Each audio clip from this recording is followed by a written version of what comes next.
Instead of going to school, she chose to be a mechanic. Everyone in the village called her stubborn because of the path she chose for herself. The village women will pass and look at her with pity. How can a young beautiful girl choose to be a mechanic? But they didn't know what was burning inside her. Her name was Ada. She was just 15 years old. But when she looked at a broken car, her eyes would shine like someone who had just seen gold. She didn't care about alphabets. She didn't care about the multiplication table. She didn't care about school shoes or the assembly bell.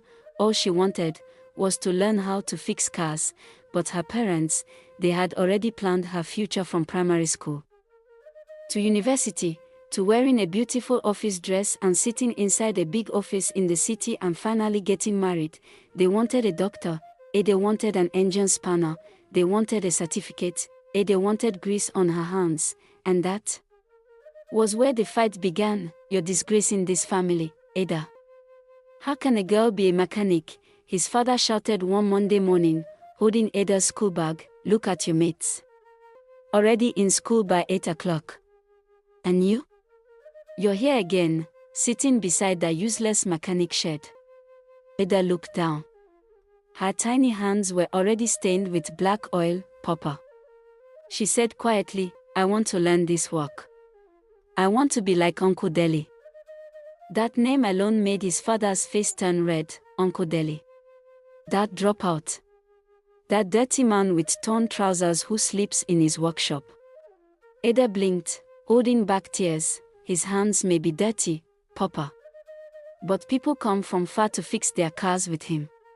Even rich people. Her mother came out from the kitchen, her voice soft but worried. Ada, we know you like this thing. But how will you write WAEC? How will you get a job? Do you want to suffer forever? Mechanics don't suffer, Mama, Ada replied. Even when no one gives them job, cars still break down. That day, his father locked her inside the house and went out with the key, but by evening, when he came back, Ada was gone. She had jumped through the back window. Where did she run to? The mechanic shed. The shed was not fine.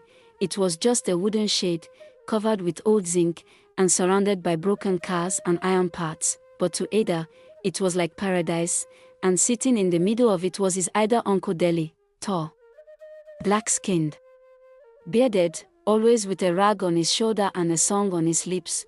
When Ada ran to him that day, panting and scared, Deli dropped his spanner. What thing happened? Them beat you again? He asked, wiping his hands. Ada didn't speak. She just bent down, picked up a car battery, and started wiping it with a cloth. Deli looked at her and sighed. Ada, I no go lie to you. This work dey hard for a girl like you. You go carry heavy things. You go smell engine oil every day. You go get cuts and burns. Are you sure? Ada nodded like a lizard. I'm sure, Uncle. I no want school. I want to fix car. That was the day her apprenticeship began. Not officially, no ceremony, no kola nut, no family witness, just a girl who followed her heart, and a mechanic who decided to give her a chance. Every morning before the sun rose, Ada would sneak out of the house. Her blouse wore out and was folded at the bottom, and she wore old brown slippers with a cut at the back. She will rush and finish the house chores before her parents wake up and run to the mechanic's shed. At the mechanic's shed, she helped Uncle Deli clean tools, observed repairs. When Deli was under the car, Ada would sit beside him and shine the torchlight. Hold the light well, you this girl. Deli would shout, and Ada would smile, because every insult was a blessing to her. But it didn't take long before the whole village heard. They mocked her parents. Not so children, they disgrace parents now. She no go even past JSS 3. Mechanic. At her age. Chai. Her father stopped talking to her. Her mother cried every night, but Ada kept learning. And then one day, something happened that changed everything.